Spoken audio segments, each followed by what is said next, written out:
Now, this doesn't mean that Halo Infinite is going to be bad, but behind the scenes at 343 Industries, it seems like there's trouble in paradise. Let's get into it. Skip it up and that up. Now, a few days ago, we saw Halo Infinite gameplay. And from a visual standpoint, it looks rough. Halo 5 on the Xbox One X, in my opinion, it looks graphically superior to Halo Infinite, which is supposed to be a next-gen game for the Xbox Series X. I know it's going to be cross-gen, but graphically I expected more. But like I keep saying, if the gameplay is solid, who cares about the graphics? But this information from the Halo subreddit is kind of disturbing. It seems like behind the scenes over at 343, there's a lot of trouble because they're getting employee feedback and employees are not happy, to put it lightly. Now, for those of you who've worked for a large company, they'll say, hey, we want your feedback. How do you feel about working at XYZ company or corporation? How do you feel about working at Macy's? How do you feel about working wherever? And they'll ask you to say what you like or dislike. These people who filled out this survey or filled out this feedback sheet at 343 were not happy. They had a lot to say about the company. If you want to read all of them, I'll have a link below to the Reddit thread in the description. This is the Halo subreddit that this comes from. But these are the two I'm going to read to you, and then I'll discuss on what I feel is next for Halo Infinite. Well, this person starts with large-scale incompetence. That's a gentle way to start off. Doesn't recommend, negative outlook, no opinion on the CEO. I worked at 343 Industries for more than a year. Okay, pros. There are some genuinely smart people there, both with backgrounds from other game studios and from within Microsoft. You're technically a part of Microsoft with all the potential perks that come with that. Cons. Absolutely awful build repo issues. Tests would fail at random and the build was broken more often than not, leading to things being locked down. This only caused people to mass submit their changes once things were unlocked, leading to a vicious cycle of things working for just a few hours at a time before things were locked again. I've seriously had month-old submissions that I just had to sit on, delaying further work that touched the same files. Massive, awful code base, but that's kind of a common for this sort of studio. Really heavy use of contractors. I honestly wouldn't be surprised if more than a third of the programmers are hourly, and I assume the ratio for artists/designers is even worse. For every genuinely talented person, there's a dozen vendors or senior programmers that don't even know the basics of the tech we're using, and there's zero investment in improving that. Zero accountability as far as I can tell. The same people have been in upper management for ages despite games being poorly received and the studio itself being a mess, and the build is constantly being broken by bad check-ins without any consequences. Not enough restrooms. It seems weird to point that out, but when you usually need to go to a neighboring building to find a free stall, that's a problem. Advice to management. Take responsibility for the disaster you've created and step down. Honestly, I don't know if this can even be salvaged at this point, short of just tearing everything down and letting a new team rebuild things. And here's another person, toxic and dysfunctional. I have been working at 343 Industries full-time for more than a year. Pros, there are some incredibly talented people working at 343. The product is interesting, challenging, and is a beloved franchise. Cons, it's toxic. On the surface, it seems like a good place, but once you spend time here, it's clear to see that you've entered a very hostile, cutthroat environment. If you enjoy that, then you'll survive. If you don't, you'll need to plan your exit wisely. The positive values of respect, integrity, diversity, and inclusion that Microsoft touts do not filter down to 343.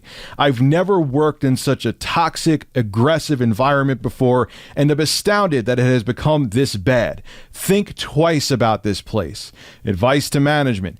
Do some serious self-reflection and decide what kind of gaming studio you want to be. A place where people thrive and want to stay to build incredible things, or a place where people get torn down and bide their time to get Halo on their resume. And you know what? This one's a doozy, so I'm going to read it to you as well.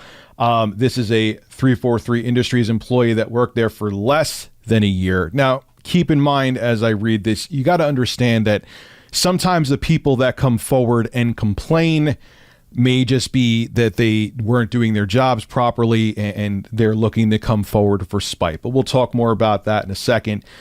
Get your tea ready here. Pros, there are a lot of very skilled and delightful people that work at 343. Cons, there's a lot here. It's shocking how an organization with Microsoft's resources and has been around as long as 343 could be so dysfunctional. 343 has some serious systemic issues that will take a massive effort to correct. Some of these stem from Microsoft policies, more on that in a bit, but also from executives that seem badly out of touch with their team.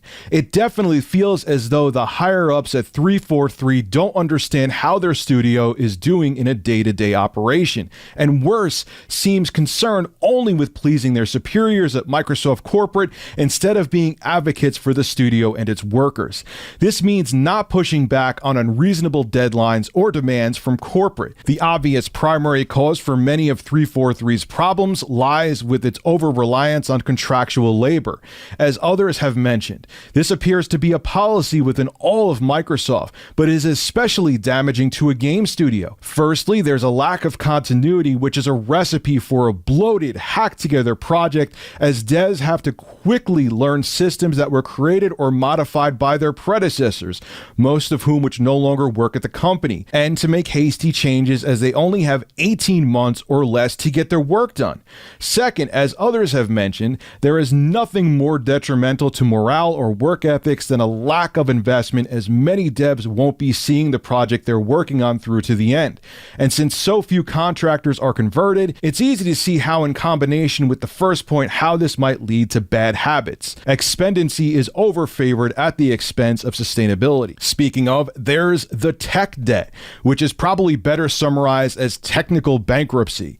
In 343's case, a now decades-old swollen code base littered with thousands of duct tape fixes and a development infrastructure so flimsy that it more frequently hurts productivity than helping it. There were times when the entire studio wasn't able to check in new code or content for weeks. Communication is absolutely atrocious at 343.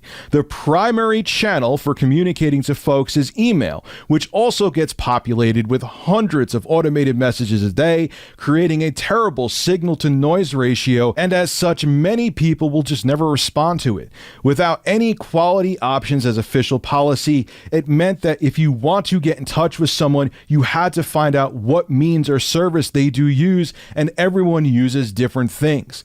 Combined with the high attrition rate mentioned above, this also means that as a new employee, you have to navigate this wilderness in order to talk to collaborators or clients, and frequently have to cold call coworkers to get work done.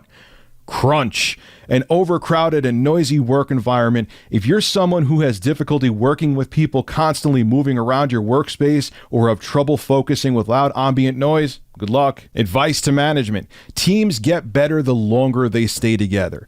Prioritize keeping your staff and also keeping them happy. Stop relying on contractors so much, as not only will you get better work from people who are secure and invested in the studio, you will free up a lot of time and effort that your existing full-time devs have to use recruiting replacements.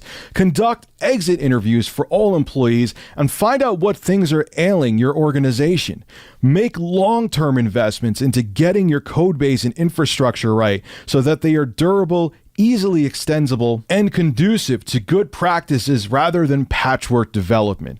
I would personally recommend starting from scratch. There is far too much detritus to manage at this point and would minimize the amount of the project that is owned by devs who had no say in its development. Find an effective in-house communication solution and enforce its use. Better facilities with the ability to accommodate effective work environments for a wide variety of people. Eliminate crunch and take responsibility for using it. Crunch is a failure of your management, and if you can't find ways around it, you should consider another job. Now look, like I said in between reading these, maybe these are just disgruntled employees that left and had negative things to say. Maybe they weren't doing their job. I don't know. Actually, I kind of do know. This is Rich from the future in post editing this video. The same Microsoft Insider where I got the other information from my previous video confirmed that 343 right now is in development hell. So yeah, things ain't looking good there. Or it could be a sign of what's going on behind the scenes at 343 in the development of Halo Infinite. But either way you look at it, and everyone keeps saying the same thing there, that they have contractor coders there or programmers. And look, IBM used to do the same damn thing, man. And it did kill morale. It did. Because you had the permanent people that worked there that were constantly stressing, and it ended up being true. It happened. We all got laid off. The full-timers there were constantly stressing that, man, I don't even know if I'm going to have a job tomorrow. I've been here for 30 years. Don't know if I'm going to have a job. I wanted to retire from here, but it looks like I'm going to get laid off first before I could actually retire. And companies always, you know why they do it? Because in the short term, it's cheaper labor. Hiring a contractor for, let's say, $15 an hour, $20 an hour, and you just want them to slap some code together, in their mind is cheaper than paying someone $100,000 a year and giving them a salary and benefits and all that. Whereas that person who's a contractor, oh, you want health benefits? Pfft, nah, you're good. You want a higher salary? No, man, we'll just replace you with someone else, and we may even hire them for cheaper. That's what happened to me. Same job that I was doing, I saw in a help wanted ad after I got laid off, and they were paying them significantly less than I was paying them. And it was a temporary position. So, this person, we don't want them full time. Move them out, get someone else, maybe even hire them for cheaper. All corporations do this, man. And I could see why. With a game is massive, you need people that are dedicated to a game like Halo Infinite. Now, again, what I saw on the screen, if the graphics stay the same, as long as the gameplay is solid and the game isn't a broken mess and multiplayer works well, that's all that matters. But obviously, there's something going on behind the scenes. Maybe these are just pieced together and most people are very happy there. But when you have these people saying the same thing about contractors, these people that come in that are fly by night and leave because they're just there to get a quick check and walk out the door, that's a problem. And it was a problem at a company I work for, too. It's the same thing that happened at IBM. And it does kill morale. So this game looks like there's a mess behind the scenes. Hopefully they could clean it up by the time the game launches when the Xbox Series X launches. But if they can't, delay it. Because I despise crunch. People shouldn't have to sacrifice their mental health and physical health and be away from their families just to do their job. And I've said it before when other companies pulled the crunch crap to develop games. This is Rich of Review Tech USA signing out. Have a good one. Hey, if you enjoy my content, consider becoming a Review Tech USA member. I'll have a link below in the description. I live stream now on this channel all the time, and it gives you access to cool emoticons to use as well while I live stream. Again, link below in the description. Thank you for your continued support.